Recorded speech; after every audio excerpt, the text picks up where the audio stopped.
ଝରିଆ ସଦୃଶ ଆକାଶକୁ ପୁଣି କେଉଁଠି ଆସୁଥିଲା।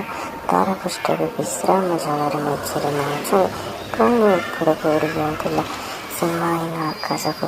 ଖେଳୁ ଖେଳୁ କାଉର ନଜର ଗୋଟିଏ ଲୋଭନୀୟ ବସ୍ତିରେ ଦେଖିଲା। ସେ ପୁଣି ଫେରି ଆସିଲା। ଫେରି ଆସି ଧରାପୃଷ୍ଠକୁ ଦେଖିଲେ ଯେ ତଳେ ପିମ୍ପୁଡ଼ି ଧଳା ଧଳା କ'ଣ ବୋହି ନେଇଯାଉଛନ୍ତି। ଆଉ କାଉ ପଚାରିଲା, କିଏ ପିମ୍ପୁଡ଼ି ଭାଇ, କ'ଣ ବୋହି ନେଇଛ? କାଉ ଭାଇ, ବର୍ଷା ଦିନ ଆସିଲାଣି ପରା। ଆମେ କ'ଣ ତମ ପରି ସରକାରୀ ଚାକିରି କରିଛୁ ଯେ ଉଡ଼ି ଉଡ଼ି ଖାଦ୍ୟ ସଂଗ୍ରହ କରିବୁ? ଆମେ ହେଲୁ ବେସରକାରୀ ଚାକିରି। ଆମେ ଖାଦ୍ୟ ସଂଗ୍ରହ ନ କଲେ ମରିଯିବୁନୁ। ସେଥିପାଇଁ ପଡ଼ିଶା ଘର ଭୋଜି ଖାଇବାକୁ ଯାଇଥିଲୁ, କିଛି ବୋହି ଆଣିଲୁ।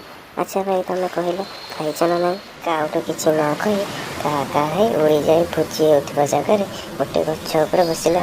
ସେଠାରେ ଗୋଟିଏ ଗଛ ଦେଖିଲା। ଆଉ ତାର ନାଲିଆ ଫଳକୁ ବି ସେ ପ୍ରଥମେ ଲୋଭେଇଗଲା।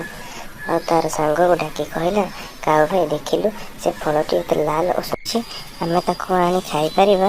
ଏ କଥା ଶୁଣି କାଉର ସାଙ୍ଗ କହିଲା, ନାଇଁ ରେ ଭାଇ, ମୁଁ ଶୁଣିଛି ସେ ଫଳଟା ବହୁତ ରାଗି। ତାକୁ ଯିଏ ଖାଇବ ତାର ପାଟି ଜଳା ପୋଡ଼ା ହେବ, ଖାଲି ପାଣି ପିଇବାକୁ ଇଚ୍ଛା ହେବ। ଏ କଥା କହି କାଉର ସାଙ୍ଗ ଉଡ଼ିଗଲା। କାଉ ମନରେ ଗୋଟେ ବଡ଼ କିନ୍ତୁ ଥାଏ। ସେ ତା ମାଆକୁ ପଚାରିଲା, ମା, ଗୋଟେ ଫଳ କାଳେ ତାର ବହୁତ ରାଗି, ତାକୁ ଯିଏ ଖାଇବ ତାର ପାଟି ଜଳା ପୋଡ଼ା ହେବ। କାଉର ମାଆ କହୁଛି, ନା ରେ ଧନ, ସେମିତି କିଛି ଫଳ ନାହିଁ, ଆମେ ସର୍ବଭୋଜି, ଆମେ ସବୁ ଫଳ ଖାଇପାରିବା। ଏଇ କଥା କହି କାଉର ମାଆ ଉଡ଼ିଗଲା। କାଉ ଛୁଆ ମନରେ ସାହସ ଆସିଲା। ଆଉ ସେ ନାଲିଆ ଫଳ ଖାଇବାକୁ ଗଲା।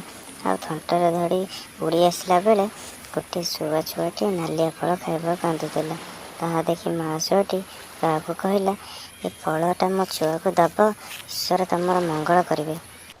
କାଉ ଛୁଆଟି ସେ ଫଳ ଆଉ ଖାଇପାରିଲା ନାହିଁ।